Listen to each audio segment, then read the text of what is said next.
All right, here we go. Day 4. This is Unit 6, Similarity. This is Day 4 notes. This is block day.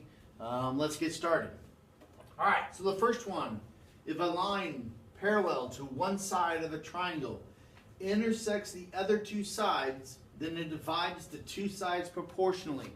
The big thing on this is we're talking about a line that's parallel into one side of a triangle, to one side of a triangle. So basically what I'm saying is this line right here is parallel to this. Well, that's important for us because it's going to allow us to know that the two sides that it creates are going to be proportional. Okay, that's called triangle proportionality. And so in this case, in our example right here, if, and I'm going to say the word if, TU is parallel to QS, so that's TU parallel to QS, then I know that RT over TQ is going to be equal to RU over US. So RT over TQ, that is going to be proportional or equal to RU over US. The next one, the converse of that, basically says that if a line divides two sides of a triangle proportionally, then a line is parallel to the third side. So it's basically saying that if they are proportional, then these two have to be parallel. It's just the converse of it. It's going the other direction. All right, three parallel lines. If three parallel lines intersect two transversals, so this is going to be your transversal, and this is going to be your transversal, then the lines divide the transversals proportionally. So what that's saying is basically that YW over WU is going to be proportional or equal to ZX and XV. That they will be proportional to each other. And then a ray of a triangle proportionality.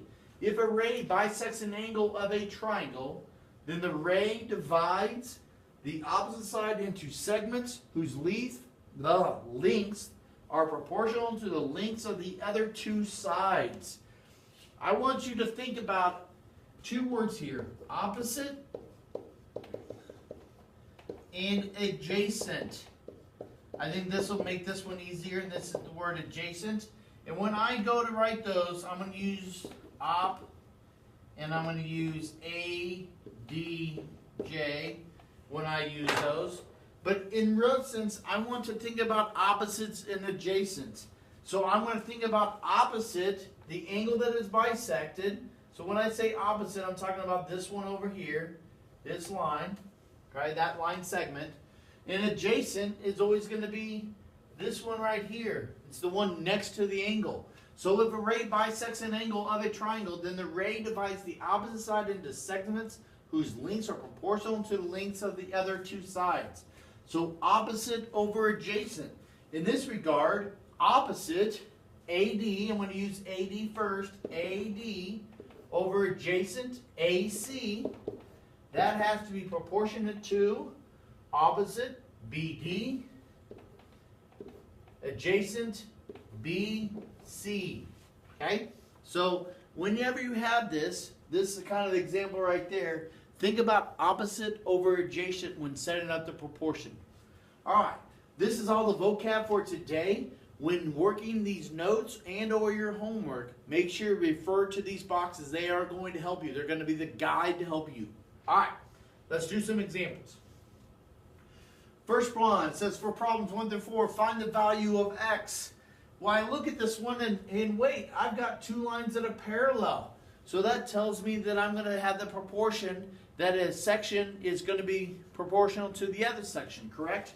So as I look at this, I know that CJ over JA, that has to be proportionate to BK over KA.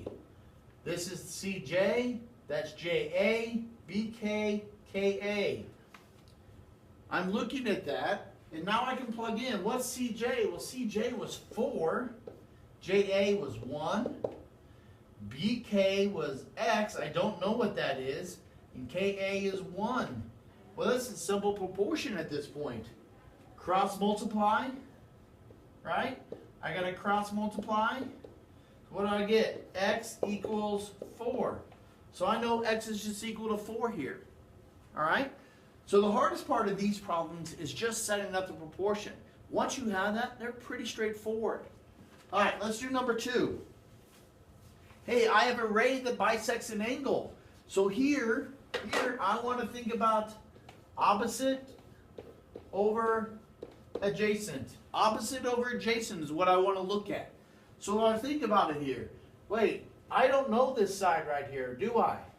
Well, what do we give when we don't know something? We assign a variable for it. I'm going to assign the variable x. Nice and easy. One thing that we use all the time. So opposite of adjacent. Opposite, 6 over adjacent, 9. Must be equal to x. Adjacent, 21. Now I'm just cross multiplying and going from here. 9 times x is 9x. 6 times 21. Well, let's do that on a calculator real quick. 6 times 21. 21 is 126. Divide by 9. And x is going to be equal to, what is that? 126 divided by 9. I get 14. 14. So I know this x right here, this little section right here is going to be 14. Have I answered all the questions though? Well, the part of it says solve for x, but notice I got a little question mark here. I want to know what the total is also. That's kind of what it's asking me. Don't leave that answer alone. Well, what's 6 plus 14? That's equal to 20. So my question mark, the whole thing was 20. Make sure you understand what they're asking for you all the time. Don't leave one part of the answer unanswered just because you think you're done, okay? Make sure we get all the way through. All right. How about another one? I'm looking at this one and I see parallel lines. So I'm thinking proportionate, right? I'm thinking about Vm over mu, and that's going to be to Vn over Nt. Well, what else do I need to know? Well, I need to know Vn because I know Vt is 49. Well, if I know the Vt is 49 and Nt is 14, 49 minus 14, what is that, 35? So I know that Vn is 35. Now I can find the value of x. I've got all the information I need. So let's go ahead and plug it in. Vm was our x. Mu is our 8. Vn is 35. And Nt is 14. Cross multiply. X times 14 gives me 14x. And 8 times 35. What's 8 times 35? Gives me 8 times 35, 280. Divide by 14, divide by 14. X is equal to 20. I get x is equal to 20. Verify my math with a calculator. Yep, it is right. So I know that x is equal to 20. All right. How about number 4? Reminder though, if you need to slow down, you're not keeping up with me, just hit pause. Make sure you get everything down and then start back over. Okay? No harm in pausing this. All right. I've got 2 parallel lines again. So I'm looking at this and I'm thinking, okay, proportions. This thing, full thing is x right here. I got a 15, a 10, and a 12. Well, the full thing is x. I don't know the full, right? And I don't know this section. I need to get this section a variable to solve for it. I'm going to give it y. And the reason why is I'm already using x, so I need to use y in this regard. I could have used a, b, c. It doesn't matter what variable. The only variable I could not have used is x. All right, so I know that y over 12 must be congruent to, or proportional, not congruent, but proportional to 15 over 10. Looking at that, this becomes cross multiply, becomes 10y equals 12 times 15 is 180. Divide by 10, divide by 10, y is going to be equal to 18. So I know y, this little section right here, this section is 18. Well, I need to find x in this case, right? X is the whole thing. So I know that one part of it's 18, the other is 12. What is the whole? Well, the whole is 30. So I know that x is equal to 30. All right. Hopefully you're catching up, keeping up. Ask any questions. Happy to answer any of them. All right, couple more, 4 more. Here we go. The next one, it says determine whether MN is parallel to GH. Well, I need to determine if MN is parallel to GH. Well, I'm kind of going reversed, right? I need to prove that the sides are proportional. If I prove that they're proportional, then the lines are parallel, okay? So I've got 56. Let's get a better color. How about 56 over 21? Is that equal to 48 over 16? And maybe you're going, wait a second, there's no variables. I can't cross multiply. I can't solve this in proportion.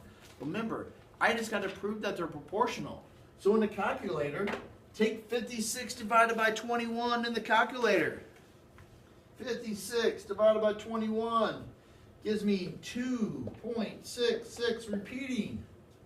Do it again with 48 and 16. 48 divided by 16. It comes up with 3. Are they the same? Well, the answer is no. So the answer is determine whether MN is parallel to GH. Since these are not the same, they're not proportional. So the overall answer is no. No, they are not parallel. The answer is no to that question. Because I know that 2.66 is not equal to 3. Okay? It's not proportional. That's how you can prove it. All right. Number 6. Solve for x. 2 parallel lines. The whole thing is 27. I got a 15. I got a question mark. My question mark really is my x. So, what do we know? Well, we know that 27 is the whole thing, and this section is 15. So 27 minus 15 equals 12. So I know that this little section is 12. Well, I can go from there. 15 is to 12 as x is to 20. Cross multiply, right? These are all proportions, so cross multiply. 12 times x is 12x. 15 times 20. Let's get to 15 times 20. What do we got? 15 times 20 is 300.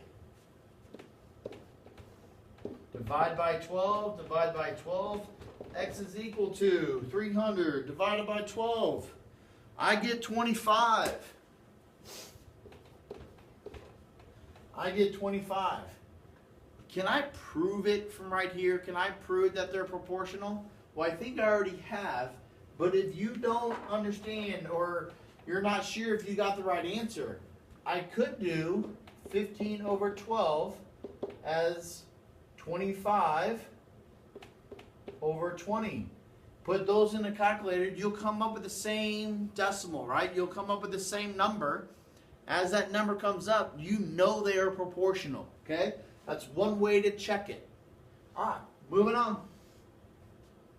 Probably the hardest one on here is number 7. It's not overly easy, but it is one that's a little bit challenging. Let's talk through it first. All 3 lines are parallel with 2 transversals. So we know that this section is proportional to this one, and this one is proportional to this one. Well, the whole thing is 10x plus 3. Okay, the whole thing is 10x plus 3.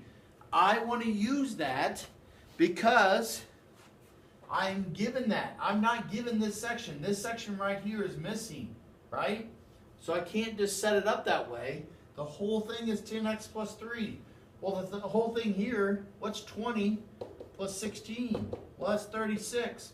So I know the whole thing here is 36. I'm going to use that information. Okay, I'm going to use that. So as I look at this, 16 is to 36. One portion to the whole is equal to one portion to the whole. Okay? So here we go. I'm actually going to transfer this up and give us a little bit more room. So 16 over 36 is equal to 28 over 10x plus 3. Right? Perfect. All right. Let me erase this. Whoa, hello. Here we go. Having technical difficulties, but we got to figure it out. All right. So let's cross multiply and get some going. Look at my trusty here. 16. I'm going to do it in a different color so we can see it. 16 is going to be times 10x plus 3. Remember, that's an x right there, right? And that's going to be equal to 36 times 28. 36 times 28, that's 1,008. Close my 8 up there. 1,008. Well, what's 16 times 10x? It becomes 160x plus 16 times 3. 16 times 3 gives me 48. And that's 1,008. Holy cow, I can't write H today for some reason. All right. Subtract 48 from both sides. Gives me 160x equals, what's 1,008 minus 48? Gives me 960. Divide by the 160. And x is going to be equal to 6. So x is 6. So if I know x is 6, what is the whole side? Because it's 10x plus 3. Well, x is 6. Let's figure that out too. The whole side, 10 times 6 plus 3. What does that equal to? Well, 60 plus 3. That becomes 63. So I know the whole thing is 63. All right. Hopefully you caught up. You're keeping up with that, understanding what we did there. All right, let's move on to the last one. This is your last one. Hopefully it's not too bad of one for you. Ask any questions. I'm going to go ahead and erase this so we have some more space. So if you need a pause to get it, to understand what we just did, go ahead and pause now. I'm going to erase.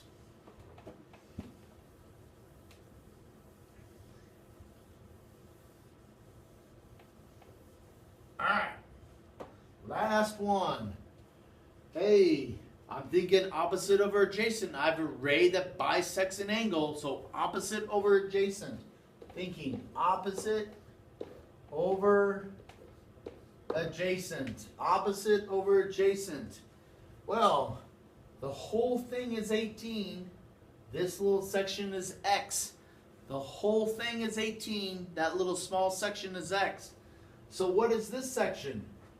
Well, think about it. The whole thing is 18, and I'm taking on an x, but I don't know what it is yet. I'm going to write it as 18 minus x. That section is 18 minus whatever x is, right? Because I know the whole thing is 18, and this section is x. So just subtract it from 18, and that's that x section. Now we're going to have to find it, though. Opposite over adjacent. Opposite.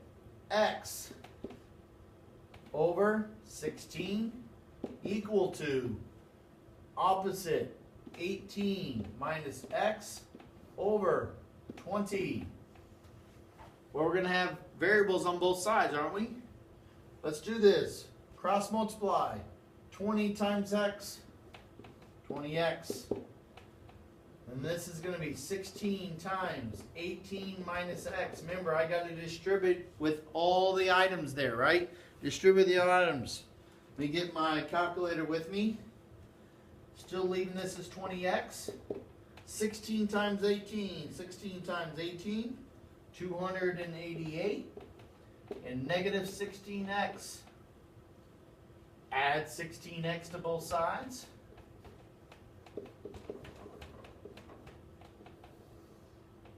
And I'm going to get 4x equals 288. Divide by 4. And x is going to be equal to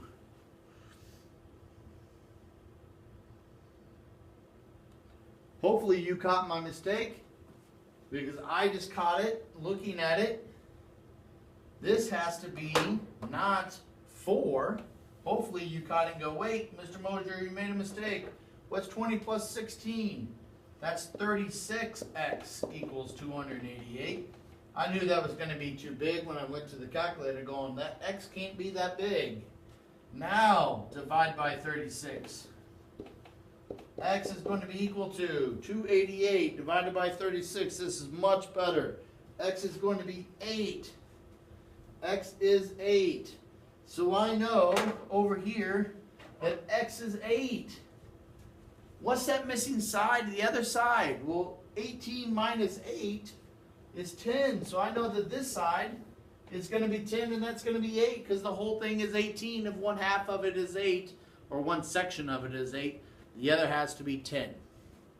All right. Hopefully you caught that mistake before I did and you were sitting there going, wait, stop. You were right. Other than that, please ask questions. Happy to answer them. Have a good block day.